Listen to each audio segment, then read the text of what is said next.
बिस्मिल्लाहिर्रहमानिर्रहीम। अस्सलाम वालेकुम। कैसे हैं आप सब? जहाँ रहें खुश रहें, आबाद रहें। आज मैं आपके साथ बहुत ही इजी वे में बहुत मज़ेदार बेसन वाले नान की रेसिपी शेयर करूंगी। 2 आलू लिए हैं मैंने, छील कर इस तरह से बारीक बारीक कट कर लिया है। एक प्याज को मैंने स्लाइस कट किया है, वो ऐड कर देंगे। आप आलू और प्याज कम ज़्यादा कर सकते हैं। मैं 2 नान यूज़ करते हुए बनाऊंगी। आप जितने नान यूज़ करेंगे उसके अकॉर्डिंग आलू प्याज जो मिक्सचर आप रेडी करेंगे उसके हिसाब से आप कम ज़्यादा कर सकते हैं। 3 से 4 हरी मिर्ची ली हैं, बारीक बारीक चॉप कर लिया है, वो ऐड कर देंगे। 2 टेबलस्पून कुटा हुआ धनिया ऐड करेंगे। हाफ टी स्पून गरम मसाला पाउडर ऐड करेंगे। मैं 1 टीस्पून सॉल्ट ऐड कर रही हूँ, आप अकॉर्डिंग टू टेस्ट ऐड कीजिएगा। 1 टीस्पून साबित जीरा ऐड कर रही हूँ, इसको मैंने थोड़ा सा क्रश कर लिया था हाथों से मसल के। Half teaspoon red chilli powder, 1 teaspoon kasuri methi, half teaspoon red chilli flakes add करेंगे। आप स्पाइसेस को कम ज्यादा कर सकते हैं, जितना स्पाइसी आप पसंद करते हैं स्पाइसेस को उतना ज्यादा कर सकते हैं। 1/4 टीस्पून हल्दी पाउडर ऐड करेंगे।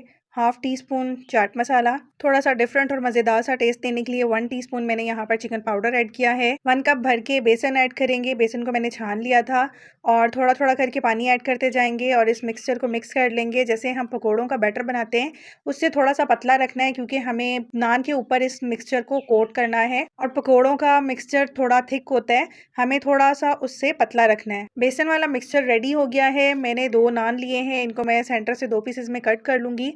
आप चाहें तो 4 पीसेस में भी कट कर सकते हैं ताकि आप इजीली इनको फ्राई कर सकें। मार्केट वालों के पास तो बड़ी बड़ी कढ़ाइयाँ होती हैं, तो घर में इतनी बड़ी बड़ी कढ़ाई या पैन वगैरह नहीं होता, तो इसलिए हम इनको पीसेस में कट कर लेंगे। नान का एक पीस लेंगे और जो बेसन वाला मिक्सचर है वो हम नान के ऊपर कोट कर लेंगे।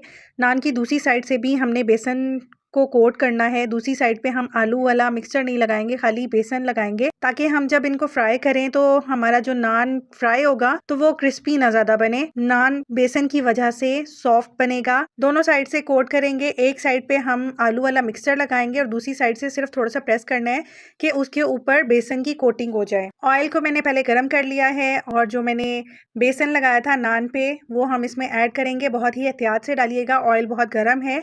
अब मैं इसको मीडियम टू लो फ्लेम पर फ्राई करूंगी। तकरीबन 4 से 5 मिनट के लिए हम इसको फ्राई करेंगे। दूसरे पीस को भी मैंने बेसन के साथ कोट करके इसमें ऐड कर दिया है। नान के नीचे वाली जो साइड है उस पे सिर्फ बेसन लगा हुआ है, उसको मैं सिर्फ 1 से 1.5 मिनट फ्राई करूंगी और जो आलू वाली साइड है उसको मैं तकरीबन 4 से 5 मिनट फ्राई करूंगी, ताकि आलू वगैरह अच्छे से गल जाएं, कच्चे ना हो। थोड़ा थोड़ा ऑयल ऊपर डालते जाएंगे। जो मिक्सचर बेसन वाला है वो फिक्स हो जाए और जब हम इसकी साइड चेंज करें तो ये कोटिंग उतरे नहीं। ये देखिए कैसे इजीली मैंने इसको उठा के साइड चेंज कर दी है। अगर हम इसके ऊपर थोड़ा सा ऑयल ना डालते तो ये मिक्सचर सारा बिखर जाना था। इसी तरह से मैं बाकी के नान भी फ्राई कर लूंगी। हाई फ्लेम पर आप इनको फ्राई नहीं करेंगे वरना आलू कच्चे रह जाएंगे और इनके ऊपर कलर आ जाएगा।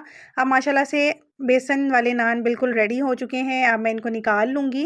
ग्रीन चटनी वाले रायते के साथ इसको सर्व करेंगे। अगर आपको रेसिपी अच्छी लगी हो तो लाइक कीजिएगा, कमेंट सेक्शन में अपना फीडबैक जरूर दीजिएगा। रेसिपी अच्छी लगी हो तो फ्रेंड्स एंड फैमिली में वीडियो को शेयर कीजिएगा। बहुत ही मज़ेदार बनते हैं और कुछ भी ऐसा नहीं है जो हमें बाहर से लेना पड़े। ऑलमोस्ट सभी चीज़ें घर में मौजूद होती हैं और आप भी इस रेसिपी को ट्राई कीजिएगा। जब कुछ भी बनाने की समझ ना आए तो बेसन वाला नान बनाए, बच्चे बड़े सभी शौक से खाएंगे। थोड़ा डिफरेंट भी हो जाएगा। अक्सर दिल करता है कि सालन वगैरह से हट के कुछ खाया जाए, तो आप ये एज अ स्नैक इनको बना सकते हैं। शाम की चाय में भी बना सकते हैं। दोपहर में अगर खाना बनाने को नहीं दिल कर रहा तो इस तरह से बेसन वाले नान बनाएं। और अगर अभी तक आपने मेरे चैनल को सब्सक्राइब नहीं किया तो आपसे रिक्वेस्ट है, प्लीज मेरे चैनल को सब्सक्राइब कीजिएगा। नोटिफिकेशन के लिए बेल आइकन जरूर प्रेस कर लीजिएगा ताकि आपको हर वीडियो का नोटिफिकेशन मिल सके और मैं इसी तरह से डिफरेंट रेसिपीज को ईजी वे में आपके साथ शेयर कर सकूँ।